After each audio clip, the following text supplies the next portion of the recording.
Welcome back, my beautiful people. I hope your Friday started off very energetic because weekend is coming. In this episode of Strudel Talk, I'm sharing my wide-eyed experience at the Vienna Rainbow Pride.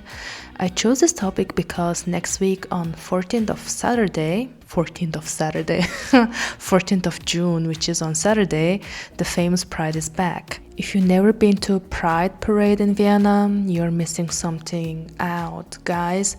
I'm telling you, I love this. I love being at the Ringstrasse. I love being with people, all glittery, whatnot, and you see them all in very good mood, so happy, so energetic, so lovely, and you just want to be a part of that. Before I start explaining my experiences, I wanted to tell you that this episode contains part 1 and part 2. If you don't want to miss part 2, please subscribe me and follow me. Okay, so let's dig in with my experiences of Vienna Pride Parade. My first time was in 2017 June, and back then I went together with my best friend. The first thing I realized was that I should have dressed up differently because I was so lame, not so much glitter going on, nothing about rainbow colors. So to take a note from here, please wear something glittery, lovely, whatnot, but even though if you don't have it, it's also fine, like you can go and enjoy the Pride. I can guarantee you that my best friend had so much fun. They had 5 dates within I don't know how many hours, and I got lost track of that. I remember going back home because I wanted to eat and take my jacket because it started to rain and being very cold, and they asked me to also bring their jacket. When I arrived back to Pride Village, I think, oh my goodness, they had another date. I was like, okay, what the hell? It's crazy. They were so drunk, and I gave the jacket to them.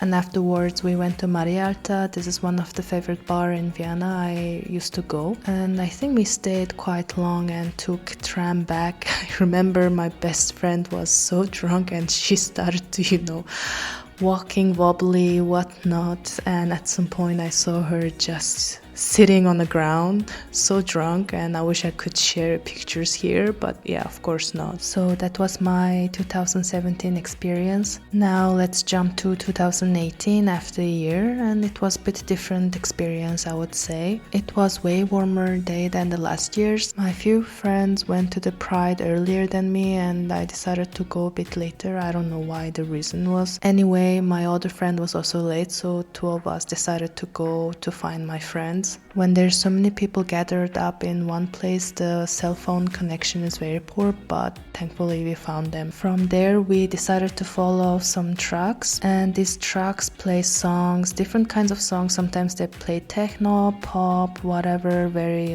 this upbeat. And I'm gonna play a video here in the background how the song sounds from the truck.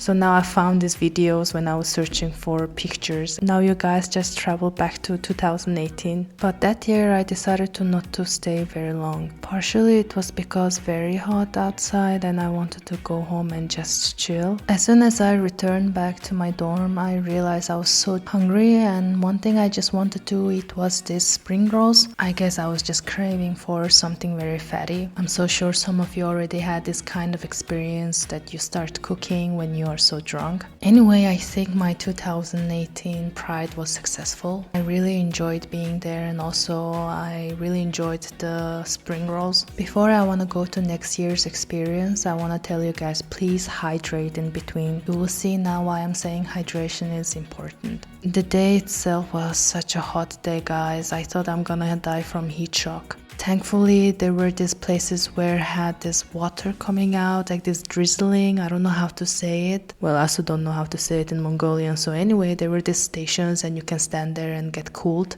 If they didn't have that, I would have died probably. We went together with my friends back then, and it was so nice. Sometimes going in a bigger group is also nice because you share the happiness together and dance, whatnot. And by the way, each of us had 1 bottle of wine. And at the end of the day, oh god, we were so drunk.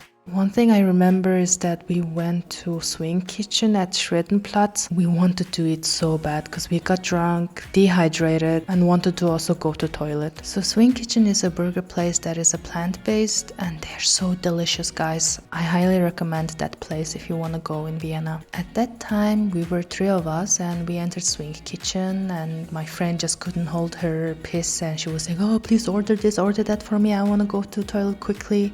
And we ate like a pig.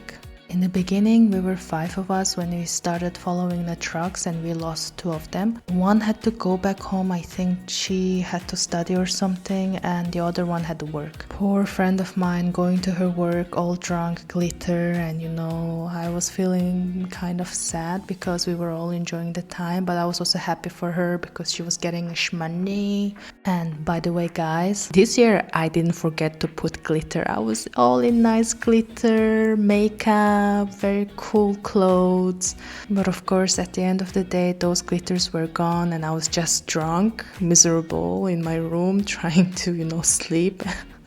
And imagine the next day waking up so hangover. Oh my god, guys. I know some of you drink and you've been there, how it feels when you're dehydrated. And every time when I wake up hangover, I say I'm not gonna drink like this next time, but it happens. With here, I'm gonna wrap up this episode part 1, and if you wanna listen to part 2, please subscribe and follow my podcast. If you also have similar experiences to share, please leave a comment. I will be always happy to hear your experiences and share the moments with you. Until part 2 of the episode, bye!